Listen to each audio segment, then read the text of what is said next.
السلام علیکم ورحمۃ اللہ وبرکاتہ۔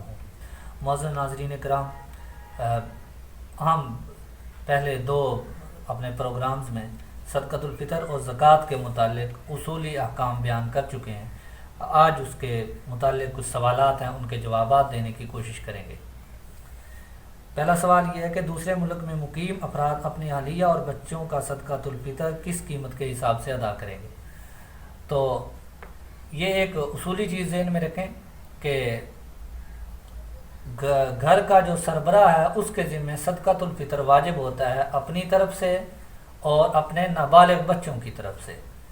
تو اب واجب اس پہ ہوا ہے، ادا بھی یہ کرنا چاہ رہا ہے، تو جس ملک میں مقیم ہے وہیں پر 2.25 کلو گندم یا 3.5 کلو کھجور جو وغیرہ اس کے اعتبار سے وہ ادا کرے گا، جو اس کی قیمت بنتی ہو اتنی کے قیمت کے اعتبار سے اگر قیمت ادا کرنا چاہے، ورنہ اگر گندم اور کھجور ادا کرنا چاہے وہ تو سیم ہے، ہر جگہ پہ ایک جیسی ہے۔ اور بیوی اور بالغ اولاد کی طرف سے صدقۃ الفطر چونکہ خود ان پر واجب ہوا ہے، اگر ان کی طرف سے ادا کرنا چاہے تو پاکستان کے اعتبار سے بھی ادا کر سکتا ہے، اور اگر وہاں کی قیمت زیادہ ہے تو وہاں کے اعتبار سے بھی ادا کر سکتا ہے۔ دوسرا سوال ہے جی کہ میں فطرانہ کی رقم اپنی طرف سے کھجور کے نصاب سے اور باقی بیوی بچوں کی طرف سے گندم کے نصاب سے ادا کرنا چاہتا ہوں، تو کیا ایسا کرنا ٹھیک ہے؟ جی بالکل ایسا کر سکتے ہیں۔ اپنی طرف سے یا گھر کے کسی ایک فرد کی طرف سے کسی مہنگی جنس سے ادا کر دیں اور دوسروں کی طرف سے دوسری جنس سے ادا کر دیں، اگر قیمت ادا کرنا چاہے تو تب ٹھیک ہے۔ صدقۃ الفطر کی بجائے رقم کی بجائے راشن یا کپڑے خرید کر دے سکتے ہیں یا نہیں؟ صدقۃ الفطر کی جو رقم بنتی ہے اس رقم کے اعتبار سے راشن یا کپڑے خرید کر دے سکتے ہیں۔ پلاٹ پر مکان بنا کر کرایہ پر دینے کا ارادہ ہو تو زکوٰۃ کا کیا حکم ہے؟ دیکھیں، زکوٰۃ واجب ہوتی ہے مال تجارت پر اور سونا چاندی وغیرہ، اور کچھ پیسے اگر پڑے ہیں تو ان پر۔ اگر مکان رہنے کے لیے ہے یا پلاٹ رہنے کے لیے مکان بنا کر رہنے کے لیے لیا ہے کہ یا کرائے پر دینے کے لیے لیا ہے تو اس پر زکوٰۃ واجب نہیں ہوگی۔ ہاں، اگر پلاٹ لیا ہے فروخت کرنے کے لیے یا پلاٹ لیا ہے مکان بنا کر اس پر فروخت کرنے کے لیے تو تب اس پر زکوٰۃ واجب ہوگی، پھر چونکہ وہ مال تجارت میں سے ہو جائے گا۔ کہتے ہیں جی ایک شخص کے گھر میں برتن، رضائیاں، کمبل وغیرہ کی تعداد 20 عدد ہے، جس پر سال گزر گیا ہو تو کیا اس پر کتنی زکوٰۃ واجب ہے؟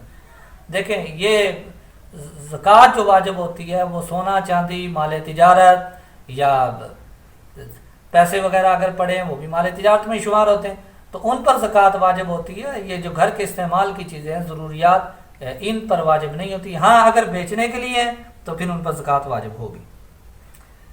یہ اگلا سوال ہے جی، کورونا ریلیف فنڈ میں زکوٰۃ دے سکتے ہیں یا نہیں؟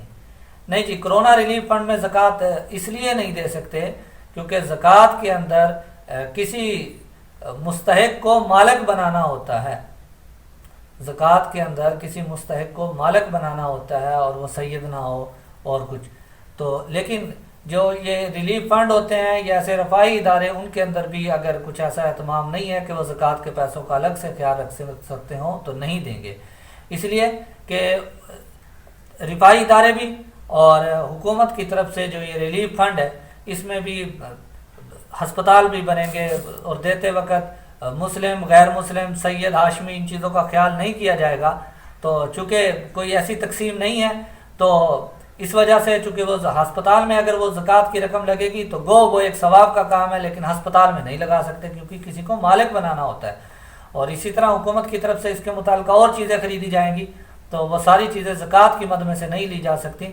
تو ایسے رفاہی اداروں کو اور اس ریلیف فنڈ میں زکوٰۃ کی رقم یا صدقۃ الفطر کی رقم دینا وہ ٹھیک نہیں ہے، جہاں پر زکوٰۃ کے دینے کا الگ سے اہتمام اور اس کے ان مسائل کا الگ سے خیال نہ رکھا جاتا ہو۔ سوالات کچھ اور بھی ہیں تو وقت کی قلت کی وجہ سے ان کے جواب انشاءاللہ تعالی اگلے سیشن میں۔ تو آپ بھی اگر کوئی اور سوال پوچھنا چاہیں تو کمنٹ باکس میں پوچھ سکتے ہیں، اور ان چیزوں کو، یہ خیر کی اور بھلائی کی چیزیں ہیں، ان کو زیادہ سے زیادہ شیئر کریں، ہمارے اس چینل کو سبسکرائب بھی کریں اور بیل آئیکن پہ بٹن جو ہے اس کو بھی پریس کر دیں تاکہ ہر آنے والی ویڈیو وہ آپ تک پہنچ سکے، اور یہ خیر کا کام ہے، اس کو زیادہ سے زیادہ شیئر کریں۔ اللہ تعالیٰ اس کو ہمارے لیے اور آپ کے لیے صدقہ جاریہ بنائے۔ وآخر دعوانا ان الحمد للہ رب العالمین۔